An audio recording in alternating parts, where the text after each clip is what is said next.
Olá a todos e todas, estamos agora na competência 2, já avançamos. A competência 2 trata compreender a classificação de estoques por níveis de valor. Entendamos aí que níveis de valor pode ser pelo valor monetário do produto, do item, ou pelo seu valor de consumo. Para isso, teremos aí algumas informações que vocês deverão saber. Então, classificar os materiais, é preciso que a gente entre na primeira indagação, mas também recordar um pouco da disciplina, da competência passada. Quando nós falamos das estruturas de armazenagem, quais são elas? São 3.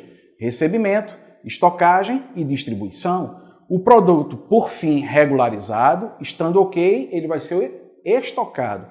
Nesse processo de estocagem, é preciso que se determine a classificação, que é para a que se destina aquele material. É preciso que se determine. É preciso também cadastrá-lo e, por fim, criar um código. Mas vamos lá. Ora, se você deseja administrar os materiais, é imprescindível que tenha conhecimento das suas características e que elas estejam devidamente classificadas para a sua própria organização. Então, perceba quais as principais características daqueles materiais.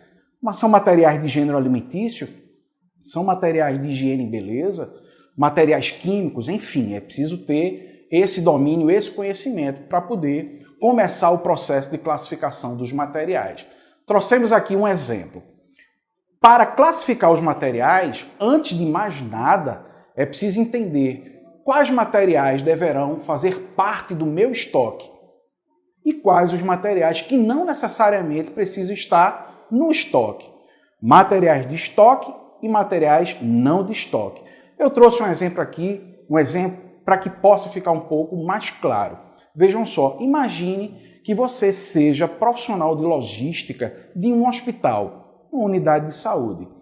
Qual ou quais os materiais, nesse caso qual material seria indispensável para o estoque de um hospital? Então vejam que na imagem nós temos aí cilindro de oxigênio. Então o oxigênio é um material fundamental de estoque para o hospital. Mas vejam só, é necessário um hospital fazer aquisição de pneu de empilhadeira? Então, neste caso, consideramos que pneu de empilhadeira seja material não de estoque. É possível até que nem empilhadeira no hospital nós devamos encontrar. Então, esse exemplo aí já consegue elucidar e tornar mais claro que na classificação de materiais é preciso distinguir o que deve fazer parte da conta estoque e o que não deve fazer parte da conta do estoque, ou seja, material não estocável. Sigamos em frente. Temos aí, para o processo de classificação, cadastro e codificação, 4 sistemas de codificação. O primeiro deles diz respeito à codificação alfabética. E o que seria codificar alfabeticamente? É determinar em conjunto de letras código para aquele item, para aquele material. É fácil de ser utilizado, sim, porém a codificação alfabética ela é restrita, porque o seu número de combinações não dá a possibilidade de você dar ampla margem para criar novos códigos, ou seja, é um sistema de codificação restrito. Então, exemplo, nós temos aí no material lápis de madeira, LM. Lápis de madeira azul, LM/A. Lápis de madeira verde, LM/V. Sistema alfabético. Na codificação numérica, qual seria a principal característica? Óbvio, a utilização de números. E o exemplo nos traz. Temos aí o item lápis de madeira preto. Qual seria o código? Código 100. Qual seria o código para lápis de madeira azul? Código 101. Sistema de codificação numérico. Terceiro exemplo, codificação alfanumérico. Opa! Esse aí já nos dá margem e condições para um número maior de combinações. Lembra-se da placa do seu veículo, onde a combinação é com letras e números? Pronto, neste exemplo aí, pode ser muito bem explicado quando na combinação de letras e números, podemos ver que lápis de madeira branca, o código é LM1, e lápis de madeira preto, LM2, uma combinação entre letras e números. E qual seria o quarto sistema de codificação? Segundo o exemplo, é o sistema de codificação decimal simplificada. Então, neste caso aí, nós temos 3 combinações de dígitos numéricos, onde a primeira chave de combinação, para este exemplo, diz 01 matéria-prima. Ou seja, a família deste material destina-se a ser matéria-prima para virar um bem produzido posteriormente. Qual seria a segunda chave? Outra combinação de dígitos. Neste caso aí, 00 argila, 02 metal. E por fim, na terceira chave, uma combinação de 3 dígitos, em que determina se é argila seca, 000, se é argila úmida, 002, bronze, 000 e zinco, 002. Como é que poderia se construir um material, a exemplo, matéria-prima, argila, argila seca? Vamos lá para a combinação 01 matéria-prima, 00 argila, 000 argila seca. Lá no seu material no e-book você terá exemplos que facilitará ainda mais e endossará seu conhecimento acerca dos sistemas de codificação. Mas sigamos em frente. Temos agora uma classificação não monetária, mas de consumo, muito utilizado no sistema de gestão de estoques. Então, no nosso e-book, de forma detalhada, construímos o exemplo, mas aqui trouxemos, resumidamente, como é que se funciona o cálculo de curva ABC ou a prioridade de materiais por consumo da curva ABC. A curva ABC nada mais é do que a construção de um gráfico onde aparece nele a prioridade de investimentos em controle de materiais pelo consumo, segundo o nosso exemplo. Os itens de curva A demandam 20% dos itens que eu tenho em estoque, e aí para investimentos até 80% no controle deles. Os itens de curva B, 30% de tudo que eu tenho nos meus estoques, 15% de controle, e por fim os itens de curva C, que demandam 5% dos itens, demandam 50% dos itens que eu tenho em estoque e apenas 5% de investimento em controle. Tá ok? Lá no material, a exemplo do que temos aqui nos slides, nós temos as informações de início para se montar o gráfico ABC.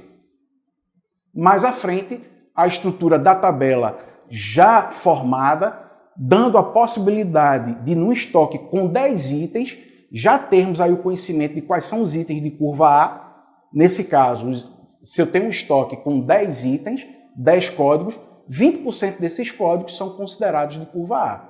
30% dos 10, apenas 3 itens, são considerados de curva B. E 50% dos itens, que são 5 para o estoque de 10, esses itens são curva C e demandam apenas 5% do seu controle. Para fechar, um quadro resumido do que seria o resultado da curva ABC, já destrinchado pelo investimento de controle. Então está lá na terceira coluna, onde diz que os itens de curva A demandam 85,57% do controle, os itens de curva B 10,66%, 63% de controle, e por fim os itens de curva C, com 3,80% de controle. E como é que ficaria o gráfico da curva ABC para este exemplo? Lá está. Então percebam que 20% corresponde aos itens de curva A, 30% aos itens de curva C e 50% para os itens de curva C. Perdão, houve um pequeno equívoco aí, retomemos. Itens de curva A, 20%, itens de curva B, 30% e itens de curva C, 50%. Ao lado, na pirâmide, há também uma representação pela qual podemos identificar que 80% dos materiais correspondente à base da pirâmide, pode ser atribuído como sendo os itens de curva A, de maior consumo, de maior giro e rotatividade na empresa. O centro da pirâmide, 15%. Esses itens aí consideramos como sendo os itens de curva B, controle intermediário, tá certo? Inventários aí mensalmente.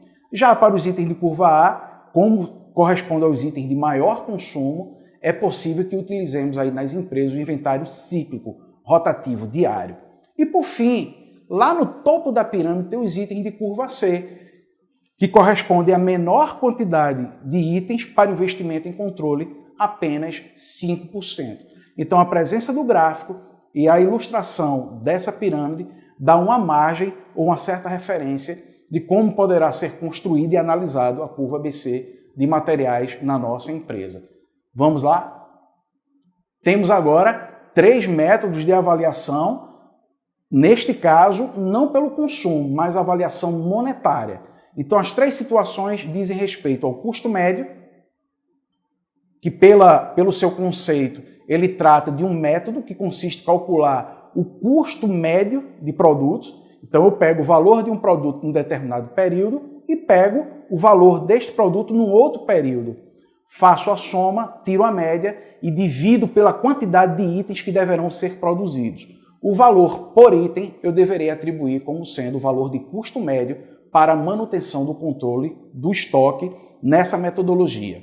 Mas é importante dizer a vocês que essas 3 situações, os 3 métodos de controle pelo valor contábil do item, eles são referentes a um sistema contábil. Praticamente não faz parte do dia a dia das nossas operações de armazém.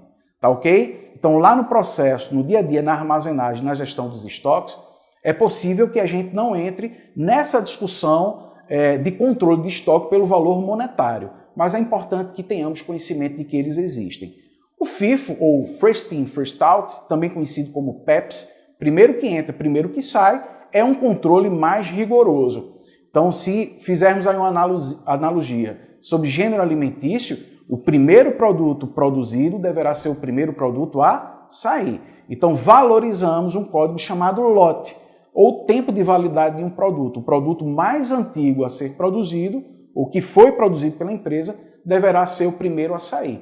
E temos o terceiro método de controle, que é chamado WEPS, ou LIFO, Last In, First Out. Ou seja, o último produto que entrou, ou o último produto que foi produzido, deverá ser o primeiro a sair. Operacionalmente, como é que isso funcionaria? Um produto mais novo produzido deverá ser o primeiro a ser entregue a um cliente que exigiu a compra de um produto mais novo, diferente do modo PEPS, de controle de estoque. Mas é importante também frisar, nesse contexto aí, que o WEPS, ou LIFO, dos 3 métodos, é o menos utilizado. Inclusive, o fisco brasileiro não faz referência sobre a utilização dele. Ok? Eu espero que a gente tenha conseguido, nessa segunda competência, entender basicamente como é que funciona o método de controle dos estoques. Vamos para a próxima competência.